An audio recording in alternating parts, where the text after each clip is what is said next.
आप लोग सत्य बोलते हो कि झूठ बोलते हो? कोशिश किया करो कि सच ही बोला जाए। झूठ बोलना पाप है नहीं, असत्य समपातक पुंजा।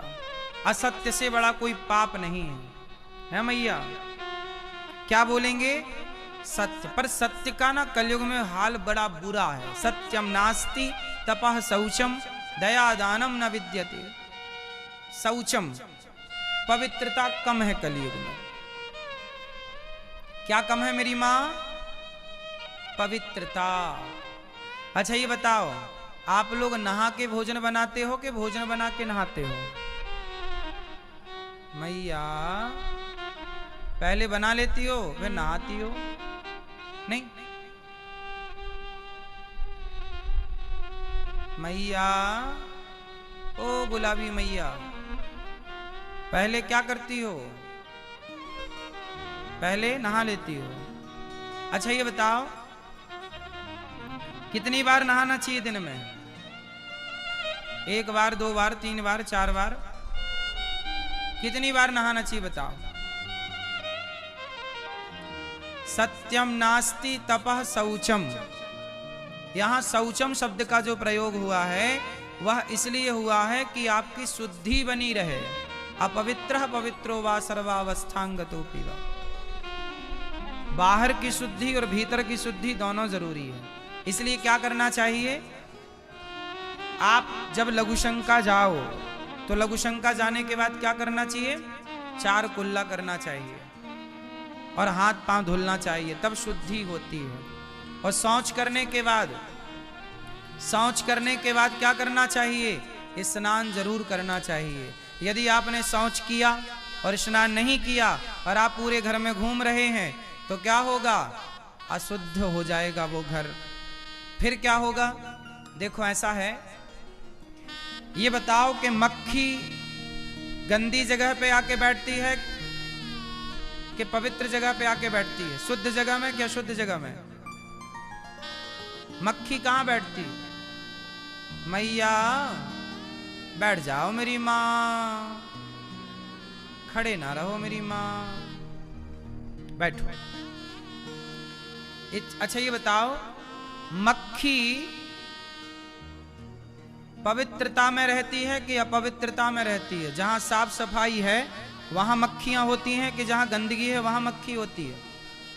जोर से, जोर से। जहां, हाँ, जैसे जहां गंदगी होगी ना, मक्खी को फोन लगा के बुलाना नहीं पड़ता कि मक्खी बहन यहां गंदगी आ जाओ। मक्खी को बुलाना नहीं पड़ता। गंदगी जहां होती है उस दुर्गंध को सूंघ कर मक्खी अपनी आप उस गंध की तरफ खिंची चली जाती है। उसी तरह जहां अशुद्धि होती है, जैसे आपने लघुशंका की और हाथ पांव नहीं धोए, शौच की आपने हाथ पांव नहीं धुला, नहाए नहीं, तो आपकी ओर ब्रह्मांड की सारी नेगेटिविटी, नकारात्मकता आपकी तरफ खिंची चली आएगी। गंदगी। इस ब्रह्मांड में 2 चीजें होती हैं मैया, एक अच्छाई होती है, एक बुराई होती है। अच्छा ये बताओ, आपके मोबाइल पर नेटवर्क है ना, टावर पकड़ता ना, नेटवर्क पकड़ता है। यदि नेटवर्क ना पकड़े तो क्या मोबाइल काम करेगा? अच्छा ये बताओ, बड़े बड़े टावर गड़े होते हैं, बड़े बड़े टावर लगे हैं ना, वो टावर क्या करते हैं? ऊपर सैटेलाइट होती है, बहुत ऊपर आकाश में। उस आकाश के ऊपर जो सैटेलाइट है उसकी किरणों को ये टावर कैच करता है, फिर ये टावर आपके मोबाइल पर नेटवर्क पहुंचाता है। यही तो करता है ना, क्यों मैया? आकाश में सबसे ऊपर की सतह पर क्या स्थित है? सैटेलाइट। फिर वो नेटवर्क टावर को देती है, टावर आपके मोबाइल को नेटवर्क देता है। इसी तरह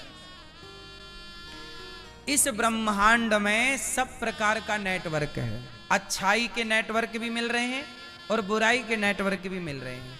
यदि आपके मस्तिष्क में, आपके जीवन में गंदगी है, आपने विचारों को गंदा किया, आप गंदगी से रहते हैं, तो आपकी तरफ ना गंदे गंदे विचार, गंदी गंदी एनर्जी आपकी ओर आ जाएगी।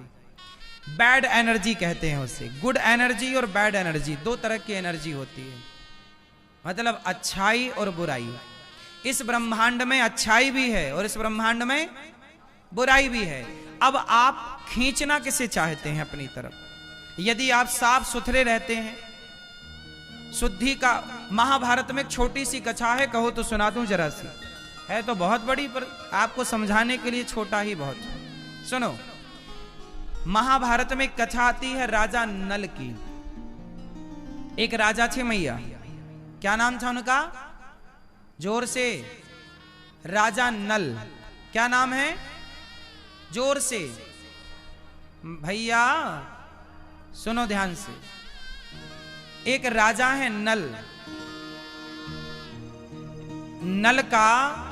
नल नाम के राजा बड़े धर्मात्मा थे, बड़े पुण्यात्मा, बड़े अच्छे। जानते हो क्या हुआ? कलयुग उनके पीछे पड़ गया। जो उनकी पत्नी थी ना, बड़ी सुंदर थी, दमयंती।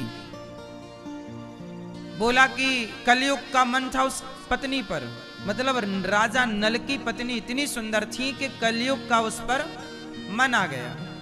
अब कलयुग का मन तो आ गया, पर कलयुग करे क्या?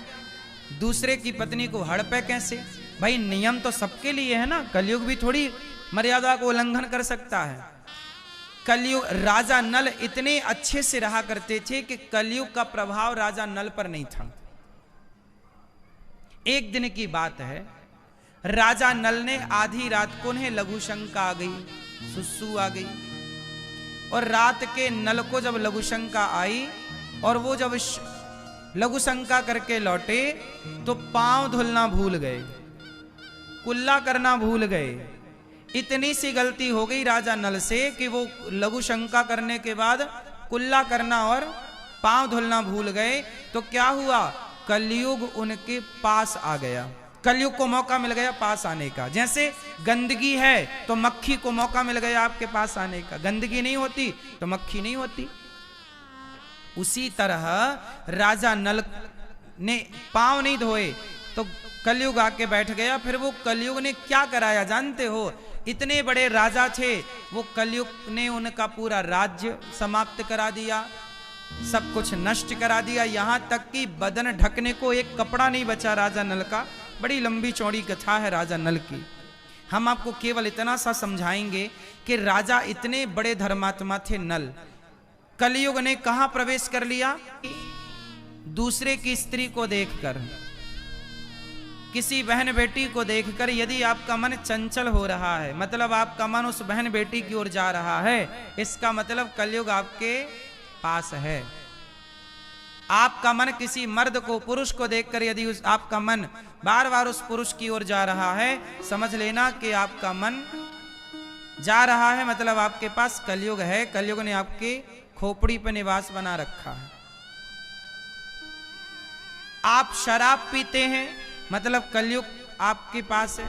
आप मांस खाते हैं, मतलब कलयुग आपके पास है। आप पराई स्त्री को गलत नजर से, पराए मर्द को गलत नजर से देखते हैं, मतलब कलयुग आपके पास है। आप हिंसा करते हैं, किसी को मारते हैं बेवजह, जीव हत्या करते हैं, मतलब कलयुग आपके पास है। और आप चोरी करते हैं, इसका मतलब कलयुग आपके पास है। इतनी जगह पर ही कलयुग का ठिकाना है। द्यूतम पानम स्त्रियः सूना यत्रा धर्मस् चतुर्विधा। 5 जगह कलयुग का ठिकाना है, स्थान है। यदि आपका मन किसी पराई स्त्री को देखकर चंचल नहीं होता तो आपके पास कलयुग नहीं है।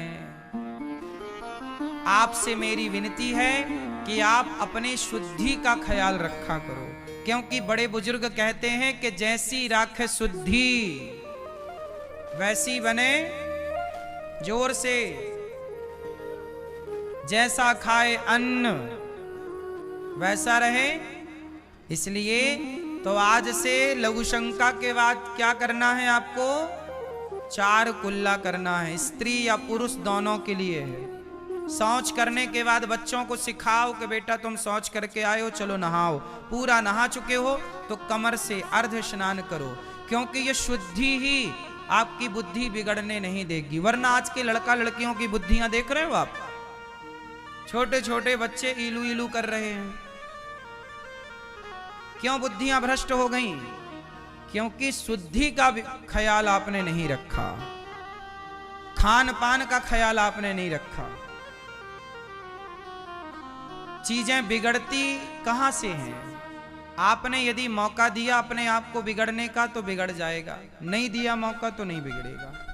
पहले के लोग ना, मैंने सुना है, आप लोगों से ही सुना है, मेरे गांव के बुजुर्ग लोग, बड़े लोग बताया करते थे, मेरे दादाजी, हमारे बब्बा बताया करते थे, बब्बा जी मतलब दादाजी, कि पहले के लोग ना जाते थे तो अपनी बाल्टी लेके जाते थे, कुआं होते थे ना हर गली गली, तो अपना पानी निकाल कर पीते थे, रोटी बनाकर खाते थे, किसी के हाथ का भोजन नहीं करते थे। क्यों? किसी के हाथ का भोजन ना करने की वजह क्या थी? अब जैसे उदाहरण से समझो, जैसे आपने किसी वैश्या के घर भोजन कर लिया, तो कहते हैं वैश्या के घर आपने भोजन किया तो जब तक आपके पेट में उसकी रोटियां रहेंगी, उसका अन्न रहेगा, तब तक आपके मन में भी वैसे ही ख्याल आएंगे जैसे कि वैश्या के ख्याल आएंगे। वैश्या के पास ख्याल होते हैं। क्यों? क्योंकि वैश्या का अन्न खाओगे तो बुद्धि कैसी होगी? आप किसी शराबी के घर जाओ और शराबी का अन्न खाओ तो शराबी के अन्न खाने से बुद्धि कैसी होगी? इसलिए कहते हैं सबके यहां भोजन भी नहीं करना चाहिए। जैसा अन्न होगा वैसा मन होगा, जैसी शुद्धि होगी वैसी बुद्धि होगी, जैसा आहार विहार होगा वैसा, जैसा संग वैसा रंग। अच्छा बताओ, कैकेयी माता बुरी थी या मंथरा बुरी थी? जोर से, कौन बुरा है? कैकेयी मां बुरी है कि मंथरा बुरी है? जोर से, जोर से। मैया बताओ मेरी मां, कौन बुरा है? कैकेयी मां का दोष नहीं था। कैकेयी मां तो राम से बहुत प्यार करती हैं,